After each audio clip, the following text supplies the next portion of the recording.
I hate to tell you I told you so.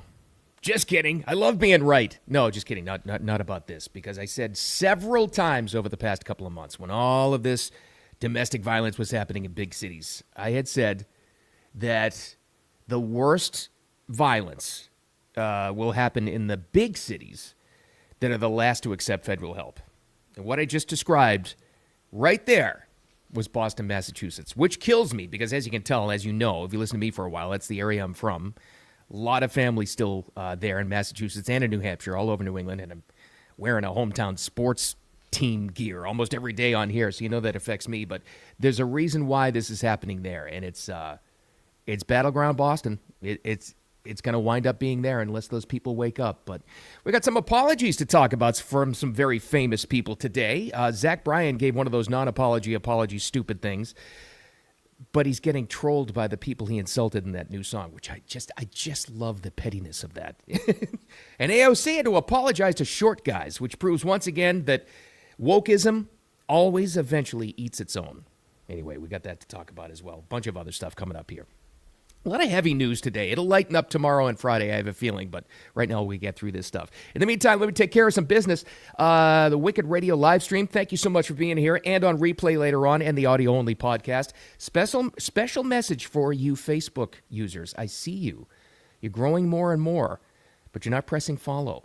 Please press follow on the Facebook page. Thank you so much, and all the other stuff. But thanks for being here regardless. All right, let's get right to it. First of all, let me start off with this just because I love this. We'll get to the Boston story here in a second. But let me talk about a nice trolling story for a second. What's trolling? Bro, basically getting back at somebody or agitating somebody online, right? We all know about the Zach Bryan story. It was huge. We talked about this, the country star from yesterday, and he had that song, kind of like disparaging ICE and the fading of the red, white, and blue, blah, blah, blah, blah, blah. You know my opinion. I think it's a marketing angle, a tactic. Whatever. And then, of course, he gave one of those stupid non-apology apologies yesterday, which I'm not going to even get into. I'm so sick of these people. I just am. I'm just so sick of some celebrity doing something stupid, getting attention for it, and then issuing the apology, which basically says something to the effect of, I'm sorry you took it that way. And they all do that now. It's a PR move, right? I'm not sorry for what I said or did. I'm sorry you took it that way. Anyway, regardless, right? But in the song, he talks about ICE and insults them. Well, ICE, under the direction, it was actually Department of Homeland Security, but that's who that's the umbrella they fall into. Well, they trolled Zach Bryan right back yesterday. I'm sorry. I just love the pettiness of this. I absolutely loved it. How'd they do that? They used one of his songs to show themselves in action, and they released it on their social media pages. Yeah, we are in a different era, friends. Lord, forgive us, my boys and me. We're having an all-night revival.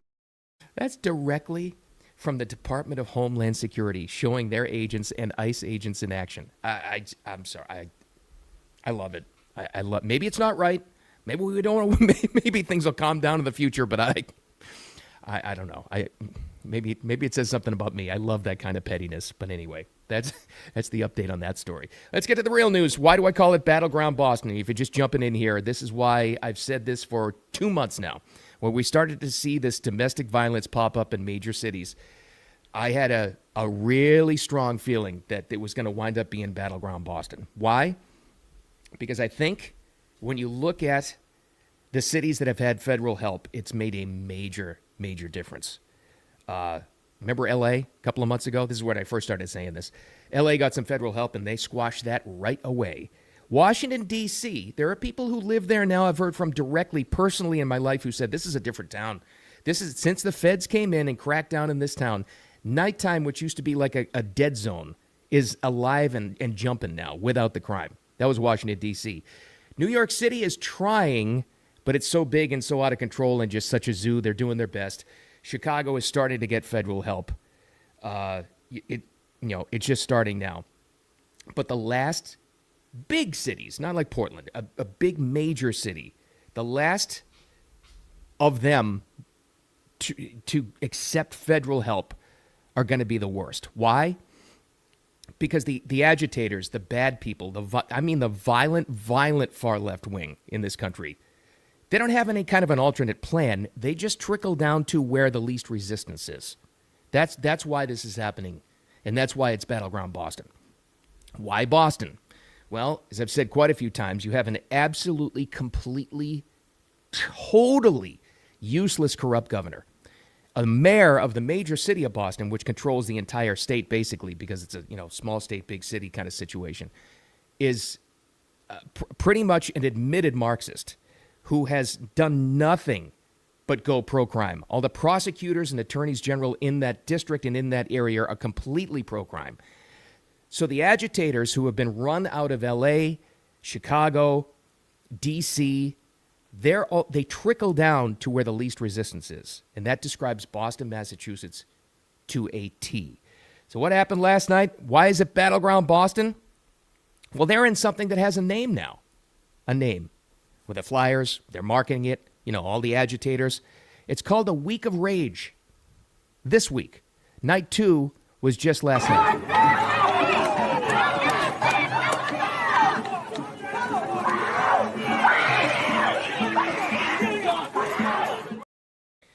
That's nothing.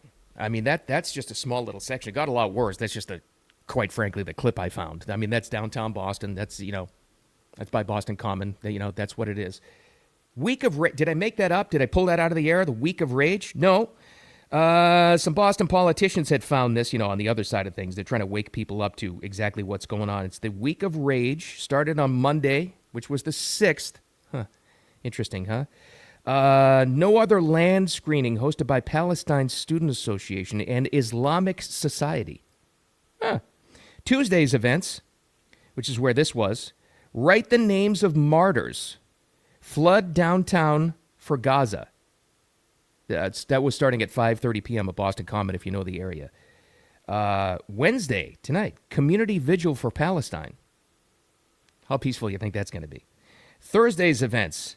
A reading of Perfect Victims, Friday, College of Engineering, and I'm sure which school. Divestment Teach-In, time and location to be determined. Week of Rage, as it's promoted. Battleground Boston. This city. It's the perfect case scenario for it'll be one of the last major cities to accept federal help because it's so ingrained with corruption in that entire state that I really feel bad for them. Obviously, it's near and dear to my heart. Obviously, I have family there. I know the area. And I know Boston politics pretty well, but I know New England in general. I know the mindset. And I can't tell you, just being in a state, in Florida, being in a state that has so many people from other states, I can't tell you over the past 20 years how many times I've asked this question. Because they know I'm from, Massachusetts. I'm a masshole. And they'll ask me, what's with the people in that state? Like, why do they keep voting for those people? The best, and I've been stumped by it as well. And a question I've asked myself many, many times. Because you go there and you get amongst normal people, just normal, everyday, working hard, hard-hat people. They're not like that. They're not like what you see. So an easy explanation is, well, it's a state that's kind of like run by one big city. You know what I mean? It's like most of the population of the state of Massachusetts is in Boston. So that's, it's where the election goes. That's one example. But there's something deeper to it that I've discovered over the years, and it's this. There's a mindset of the people there and this goes back, oh my God, like 100 years. It's been so corrupt and it's been so bad for so long. You have a ton of people in Massachusetts in general that don't even vote because independents, God forbid Republicans, and even traditional Democrats, they don't think they'll ever win an election again.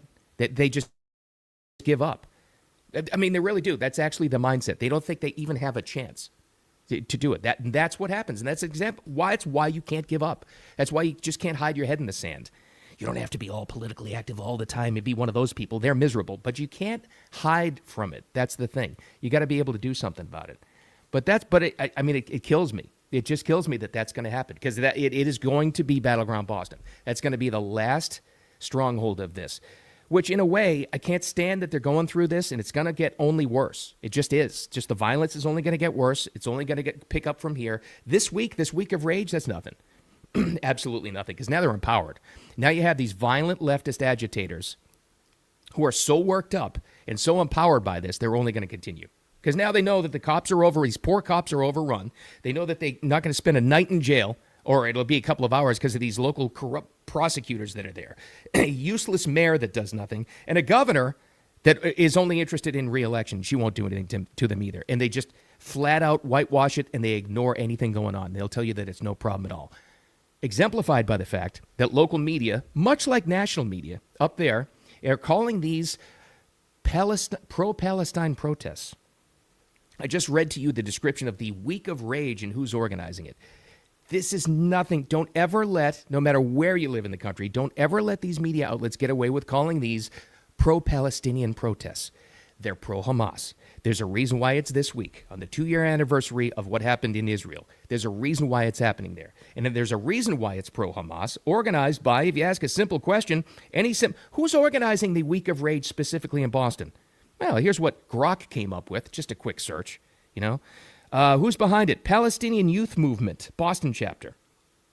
Students for Justice in Palestine. Mass Peace in Action. Yeah, real peaceful. Among others, there's 3. It's not pro-peace, it's not pro-Palestine, it's pro-Hamas. And they're using these useless little, impressionable fools. They're useless fools for them to do their dirty work. That's exactly what's happening. In a city, leadership that's doing nothing about it. I don't know. Maybe this is what that city needs to wake up at least. And you hope it doesn't get more violent, but at least maybe it'll wake them up to say, gee, maybe this party we voted for all these years, maybe they don't care about what happens to this city. I don't know. We'll see. But that's my take on that. And it kills me too. It kills me any city in this country where that kind of violence is happening. It's just not right. And the lies of the media and how they're portraying this, just absolutely disgusting. There's nothing peaceful about this. There's nothing pro-Palestine about this. Nothing. It's pro-Hamas. It's domestic terrorism in action. That's all there is. But wouldn't it be great? Wouldn't it be great if we had some sort of a spiritual leader who's from one of these big cities to talk to the people, to calm things down, to tone down this rhetoric we've all heard about, right? What if we had somebody like, man, wait a minute, hold on, I got it. The Pope. We've got an American Pope now who's from Chicago. This is the perfect guy that should be able to tone down the rhetoric and calm everybody down, right? Let's see what he said yesterday. Holy Father, Yes. President Trump has sent 400 National Guard troops to your city, Chicago, Yes, against... I prefer not to comment at this time about choices made, political choices within the United States. Thank you very much. Okay, right. Thanks, Padre. Great job. Way to do a job. No, he was too busy, and I'm not making this up. Maybe you saw this from this past weekend. He was at a climate activist event where he blessed a block of ice. Hand to God. I'm not making that up. He was involved in a climate activist event, and he blessed a block of ice for climate change, or to stop climate change. But he won't even comment. Won't make an appearance, God forbid, but he won't even comment on anything happening in American cities, including the one where he's from. He's a Chicago guy. Well, you talk about lack of leadership. Wow, that's really, I couldn't be more disappointed in that guy. Won't even comment on it. Okay, all right, well, that's what that is. Who knows? You think he would be able to help just a little bit? Yeah, I would think so. All right, well, the apology tour. It wasn't just Zach Bryan yesterday. Also, AOC had to make an apology. Ocasio-Cortez herself, because she was taking shots at Stephen Miller, the Trump administration advisor, who's a very strong-willed dude, and he's become, I think, the target of the ire of all of the Democrats. They hate him the most because he just doesn't care. I mean, he's like on the agenda. He'll say whatever. He'll take on anybody. So she did this video early on in the week. Might have been over the weekend, where she said, what you have to do is just mock them. You just have to mock them. And she was taking shots at his height because I guess he's a vertically challenged little guy or something. Well, here's proof positive that eventually wokeism always eats its own. It's always about feelings. You don't ever talk about anybody's personal looks or stature or anything. So she, of course, had to issue an apology for what she said herself. She had to backtrack on this yesterday. Here's AOC. I want to express my love for the short king community. Laugh at them. Stephen Miller is a clown. I've never seen that guy in real life, but he looks like he's like 4'10", and he looks like he is angry about the fact that he's 4'10". I don't believe in body shaming. I am talking about how big or small someone is on the inside. Like, I gotta say this. She is brilliant on social media. Like brilliant. Incredibly. Like even in that, excuse me, even in that really, really weak effort to try to cover what she actually said. I mean, you saw it side by side what she actually said, and then comes out with the lie. I didn't mean his personal height. I meant being small on the inside. But it's okay. If that annoys you, it's all right. Because they can't go that tactic because, like I said, they're so bought into the woke thing where's their weapons? Don't ever body shame anybody. Don't ever say an insult. It always comes back to haunt them. Because even her own supporters came back and they said, you shouldn't have said that about him. I don't like him either, but you can't make fun of somebody's height. You can't do that. And I'm sure there were a bunch of Democrat dudes who were saying, hey, I'm only 5'9". Can't make fun of me. So take that as the lesson. The woke always destroy their own. By the way, I hate to bring this to you, and we can do this. I would never do this on a Friday, but I'm going to tell you on a Wednesday. That's your next vice presidential candidate on the Democrat side right there. Oh, mark my words. I'm going to roll today. I was right about Boston. I'm right about this one. She will be the VP candidate from the Democrat side. I'm just telling you right now. I'm not saying they're going to win, but that's her. She is. You may think she's the dumbest person on earth. I may not disagree with you. You cannot deny the influence AOC has. She is massively, massively influential. We would be idiots not to recognize that. I'm just telling you right now. It doesn't matter that she says things like that. She has to backtrack. It doesn't matter to her legions of people that love her. It doesn't matter that her policies are ridiculous. None of that matters to the people that will vote for her, and there are millions and millions of them. I don't think she would be the top of the ticket, but if you don't think if it's Gavin Newsom would pick her as a VP candidate, you're out of your mind. You better prepare for it now. It's coming. I'm just here to tell you. How about the lady that was the presidential pick most recently? This happened over the weekend, and I intentionally waited. I didn't sleep on this one, guys. I intentionally waited on this story for a couple of days to see what the blowback would be, to see if it took any traction. Did you happen to see the Kamala Harris speech? I think this was part of the book tour. I'm not really too sure. But she did a speech in front of a crowd where she said, in front of a lot of people, and got a big response. And she stood up and yelled it, like a typical drunk middle-aged lady. I'm holding to that, by the way. I will never not believe she's an alcoholic. Sorry. Personal opinion. I have a right to it. And she is. She said this, and it's picking up steam, which is why I'm talking about it now. She said, at the presidential election, this is her new angle. This was the closest election in American history. We were that close. It's kind of like coping. It's like at least you're admitting that you lost, but she's saying that it was that close. And maybe by the popular vote it was, but there's an angle to this you can take now that you hear people say this all the time. Like this really did hit a home run, this line. It may not be true, but it's working what she said. But in this video, you have to watch when she stands up and starts yelling at it. This is like, we've all seen drunk ladies at a party like this.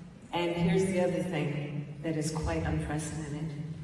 And it was the tightest, closest presidential election in the 21st century. He does not have a mandate. That is not a mandate. Whoa. That is a scary drunk broad. Woo! She does not have a mandate. Can you imagine? Can you imagine if things hadn't turned out? Anyway, whatever. That's neither here nor there. Maybe you voted for her. I don't know. Maybe you love her. I don't know. But here's what I'm interested in. You hear that a lot now because it was very, very effective. So the people who still, maybe you work with them, maybe they're in your family, they still can't get over the fact that she did not win that election, and even she admits it now. They're all using that line. I've heard it personally. I've seen it online. He doesn't have a mandate. It was the closest election in the 21st century. Like repeating word for word what Kamala Harris said. So that's there. So the reason why I waited was we have to develop a comeback for that. Okay? And I think this is it. I think this is the most effective comeback. Just say when you hear that or somebody says that to you, to get your goat to troll you in real life. Say, well, let's just pretend a scenario. You're like at work, you're typing away, and you want to come back to that, and you say, well, Trump won almost every county, and we have an electoral college. And leave it. Don't get involved, because that'll spin them out of control. Closest, no mandate. And then just let them spin out of control. That's how you answer that one. That's how you do that one. Oh, these are crazy times. These are just crazy, crazy times. But I'm telling you what, as serious as that news is about Boston, the important thing is, don't let the media fool you into telling you these are pro-Palestinian protests. This is domestic terrorism at work. And I think it's Battleground Boston, unless they decide to get some federal help and accept it. But maybe not. Don't let the media do that. And if somebody does try to troll you and tell you that Trump doesn't have any kind of a mandate from the American people to do what he's doing, like Kamala said, just say that, well, he did win every county. Almost. And just leave it at that. Hopefully the news is lighter tomorrow. I think it will be as we're getting closer to the weekend. But anyway, thanks for finding the podcast on the replay and the audio-only podcast, whatever platform you like to get them. And again, you Facebook viewers, there's a lot of you, but press follow while you're at it, would you? So you know when we're going live again, which is every single day, Monday through Friday at 8 a.m., and then the replay later on. I'm out of material. So are you. Let's get on with our Wednesday, but make it a wicked awesome one. I'll talk to you tomorrow.